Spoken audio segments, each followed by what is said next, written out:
शिव पुराण की एक ऐसी कथा जो शायद ही आपने सुनी होगी। इस पवित्र कथा में आप देवी संध्या की तपस्या के बारे में सुनोगे।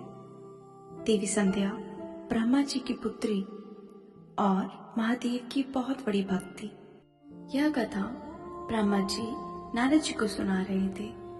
ब्रह्मा जी ने कहा, हे नारद, तपस्या की विधि को बताकर जब वशिष्ठ जी चले गए तब संध्या आसन पर बैठकर कठोर तप शुरू करने लगी। वशिष्ठ जी द्वारा बताए गए विधान एवं मंत्र द्वारा संध्या ने भगवान शिव की आराधना करनी आरंभ की। उसने अपना मन शिव भक्ति में लगा दिया और एकाग्र होकर तपस्या में मगन हो गई। तपस्या करते करते 4 युग बीत गए। तब भगवान शिव प्रसन्न हुए और संध्या को अपने स्वरूप के दर्शन दिए, जिसका चिंतन संध्या द्वारा किया गया था। भगवान शिव कामुक प्रसन्न था। उनके स्वरूप से शांति बरस रही थी। संध्या के मन में विचार आया कि मैं महादेव की स्तुति कैसे करूं। इसी सोच से संध्या ने नेत्र बंद कर लिए। भगवान शिव ने संध्या के हृदय में प्रवेश कर उसे दिव्य ज्ञान दिया, साथ ही दिव्य वाणी और दिव्य दृष्टि भी प्रदान की। संध्या ने प्रसन्न मन से भगवान शिव की स्तुति की। संध्या बोली, हे निरंकार परम ज्ञानी लोक सृष्टा, हे भगवान शिव, मैं आपको नमस्कार करती हूँ, जो शांत, निर्मल, निर्विकार और ज्ञान के स्रोत हैं, जो प्रकाश को प्रकाशित करते हैं। उन भगवान शिव को मैं प्रणाम करती हूँ, जिनका रूप अद्वितीय, शुद्ध, माया रहित, प्रकाशमान, सच्चिदानंदमयी, नित्य आनंदमयी, सत्य ऐश्वर्य से युक्त है तथा लक्ष्मी और सुख देने वाला है। उन परम पिता परमेश्वर को मैं प्रणाम करती हूँ, जो सत्व प्रधान, ध्यान योग्य, आत्मा स्वरूप, सारभूत, सबको पार लगाने वाले तथा परम पवित्र है। उन प्रभु को मेरा प्रणाम है। भगवान शिव, आपका स्वरूप शुद्ध, मनोहर, रत्नमय, आभूषणों से अलंकृत एवं कपूर के समान है। आपके हाथों में डमरू, रुद्राक्ष और त्रिशूल शोभा पाते हैं। आपके इस दिव्य सगुण साकार रूप को मैं प्रणाम करती हूँ। आकाश, पृथ्वी, दिशाएं, जल, तेज, काल सभी आपके ही रूप हैं। हे प्रभु, आप ही ब्रह्मा के रूप में जगत की सृष्टि, विष्णु के रूप में संसार का पालन करते हैं। आप ही रुद्र रूप धरकर संहार करते हैं, जिनके चरणों से पृथ्वी तथा अन्य शरीर से सारी दिशाएं, सूर्य, चंद्रमा एवं अनेक देवी देवता प्रकट हुए हैं, जिनकी नाभि से अंतरिक्ष का निर्माण हुआ है। वे ही सदाशिव परम ब्रह्म है। आपसे ही सारी जगत की उत्पत्ति हुई है, जिनके स्वरूप और गुणों का वर्णन स्वयं ब्रह्मा विष्णु भी नहीं कर सकते। भला उन त्रिलोकीनाथ भगवान शिव की स्तुति मैं कैसे कर सकती हूँ? मैं एक अज्ञानी और मूर्ख स्त्री हूँ।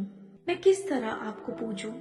हे प्रभु, मैं बारंबार आपको प्रणाम करती हूँ। ब्रह्मा जी बोले, नारद, संध्या द्वारा कहे गए वचनों से भगवान शिव बहुत प्रसन्न हुए। उसकी स्तुति ने उन्हें द्रवित कर दिया। भगवान शिव बोले, हे देवी, मैं तुम्हारी तपस्या से प्रसन्न हूँ, अतः तुम्हारी जो इच्छा हो वो वर मांगो। तुम्हारी इच्छा मैं अवश्य पूरी करूंगा। भगवान शिव के वचनों को सुनकर संध्या खुशी से उन्हें बार बार प्रणाम करती हुई बोली, हे महेश्वर, यदि आप मुझ पर प्रसन्न होकर कोई वर देना चाहते हैं और यदि मैं अपनी पूर्ण पापों से शुद्ध हो गई हूँ, तो हे महेश्वर, हे देवेश्वर, आप मुझे वरदान दीजिए कि आकाश, पृथ्वी और किसी भी स्थान पर रहने वाले जो भी प्राणी इस संसार में जन्म ले, वे जन्म लेते ही काम भाव से युक्त न हो जाए। हे प्रभु, मेरे पति भी सुहृदय और मित्र के समान हो और अधिक कामी न हो।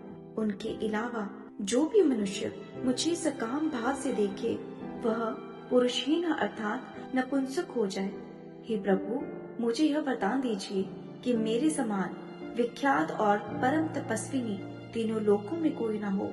निष्पाप संध्या के वरदान मांगने को सुनकर भगवान शिव बोले, हे देवी संध्या, तथास्तु, तुम जो चाहती हो मैं तुम्हें वरदान देता हूँ।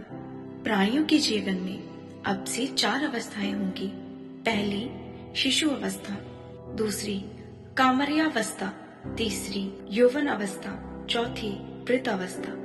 तीसरी अवस्था अर्थात यौवनावस्था में ही पुरुष सकाम होगा। कहीं कहीं दूसरी अवस्था के अंत में प्राणी सकाम हो सकते हैं।